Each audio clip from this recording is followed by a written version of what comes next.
Hello beautiful people and welcome back to my channel. My name is Zita, and if you're new to this channel, you are welcome. So in today's video, I'm going to be sharing with you how I achieved this knotless medium size braid on my sister's hair. So the hair I use is by Crystal and the color is called Barbie Pink. So it's very pink. It's not for the faint hearted. I was actually laughing while doing this braiding color on my sister's hair. So if you want to see how I achieved this hairstyle, kindly stay tuned on my video. So the first thing you'll be needing is, of course, to prepare your braiding hair. I like to prepare my braiding hair before a client comes in, if I'm doing it for someone, or before I start for my sister. And as you can see, I have already laid everything on the table. It's very easy. Give this video a thumbs up and I'll be filming a short video how I prepare my hair before starting. Next thing is to make sure my sister hair is pretty washed, clean, conditioned, moisturized and sealed and blow dry. She's relaxed, so you don't really need to blow dry, and then you are good to go. So I started this hair on a clean hair and it was very easy. And as you can see, I have already done a couple of them, guys. You can see this hair is really neat, and right now I was just also admiring the hairstyle. Like, it's very neat. So I will just go ahead and pat each section. I like to make sure that the roll I'm doing, I pat the section ready before I move to the next row. Like, I don't just pat a section that I'm going to braid in. I just do, I mean, it's really self-explanatory. Also, I'll be using my Eco Styler gel. Guys, gel is really not my thing when it comes to braiding. I really don't like using a lot of gel, but we all know that when it comes with this knotless braid, people are just slapping gel front, left and center. I really don't like using a lot of gel. I use as little as possible. That's just because it easily flakes up. I don't know. For me, gel easily just makes your hair looks like you have a lot of dandruff, and I don't like that. So I'm just going to pat my hair and I'll use a little bit of gel and I'll just brush every fly away inside the hair.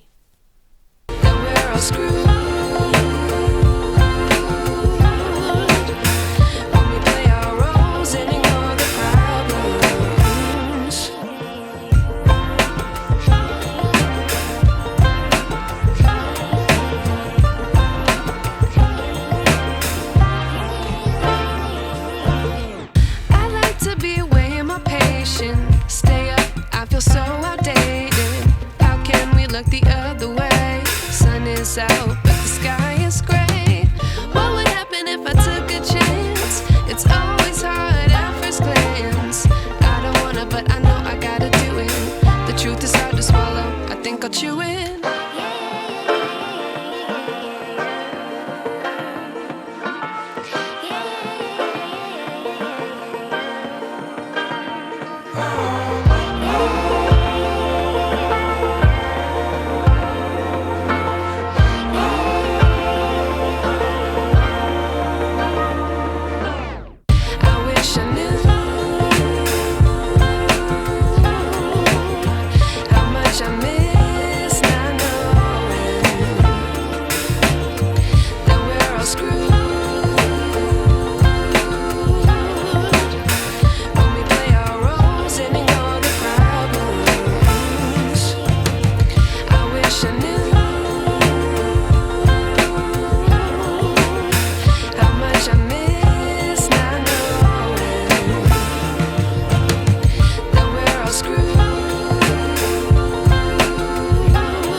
I knew.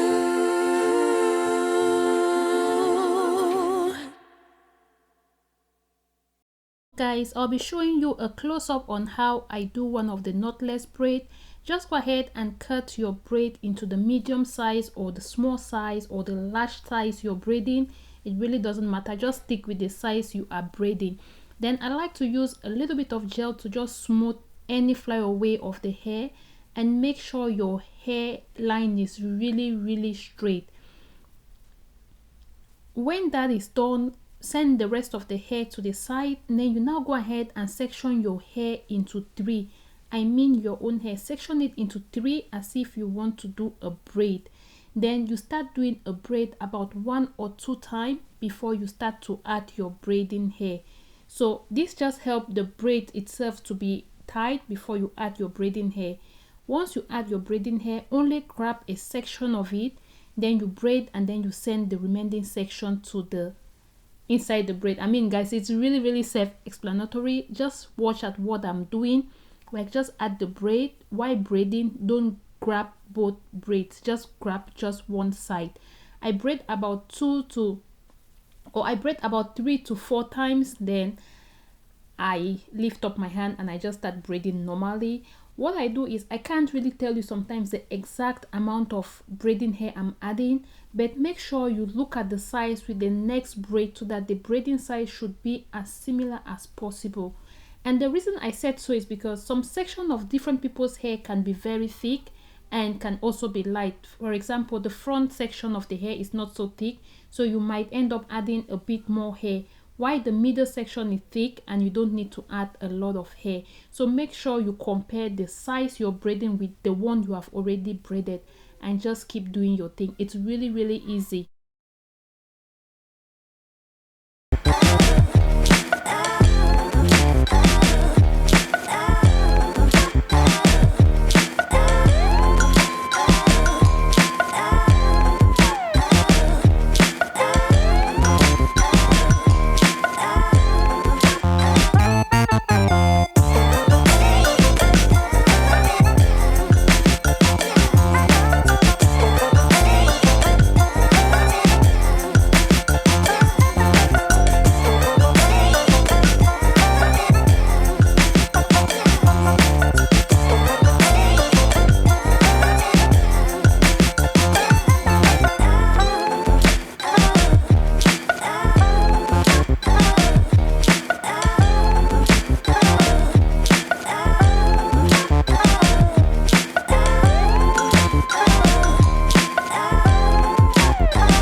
Just another close up on how I braid my hair. Guys, it's really easy. If you just watch my video very keenly, it's very easy.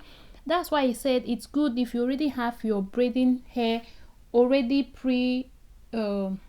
pre-distributed before starting. Sometimes your client might give you, if you have the rack where you can place your hair, it's good. For me, I just like to place it the way I showed you before. Put a towel on top or something, and I kid you not, it's not going anywhere.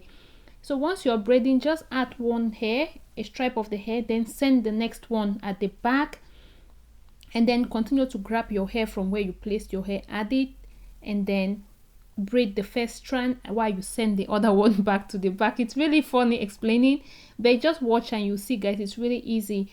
And if you're using a color hair like me, make sure you try to also send the black hair, especially if the braiding hair you're using is not the same hair like the hair color itself.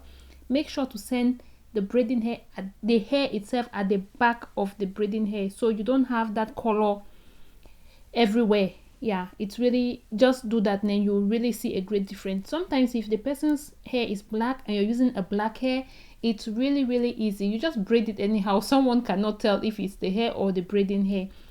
So guys, I'm just going to continue doing that, and that is it. It's really easy to achieve knotless braid. Just try it on someone. If you have a girl at home or a baby girl at home, just try it. It's really easy. Make sure your braiding hair also are all the same size. If you have big, small, medium hair size while adding, it's going to make your work very difficult for you. Having different sizes of hair is going to make your work so uneven, but if you have the same size of hair, or as close as possible the same size of hair, it's going to leave your braids very neat, and of course all of them will be at least the same size, so you will not have different sizes. And I've also noticed that pre-separating your hair before starting to braid your hair really make the process goes as fast as possible, guys. Like when you don't need to reduce your hair or tell your client to reduce, subtract, add, once you have that done, it's really easy, because when you're adding the hair, there is nothing stopping you. It really goes very fast. Try that method and let's see. If you are scared putting it on the table, you can actually prepare your hair and put it on the drying rack. It's also very easy if you don't have a braiding hair stand. Try a drying rack. I know most of us own that at home. And that is it, you all. While we are done braiding, I'm just going to finish the rest end of the hair that I didn't end, and then after that I'll be trimming the hair with a bit of scissors if there are any fly away, and then I will dip the ends in hot water. I don't put mousse on my hair. I don't really add any extra apart from a little bit of shine, and that's because her scalp is sensitive. Mine personally too is sensitive. I really avoid putting all of that on my hair. And that will just be our final result, dipping the braiding ends in water. And this is how our hair looks like. Really lovely. Thank you guys so much for watching. Please don't forget to like, share and subscribe to my channel, and see you guys in my next video. And if you try this hair color, let me know in the comment section. And see you guys. Thank you so much for watching.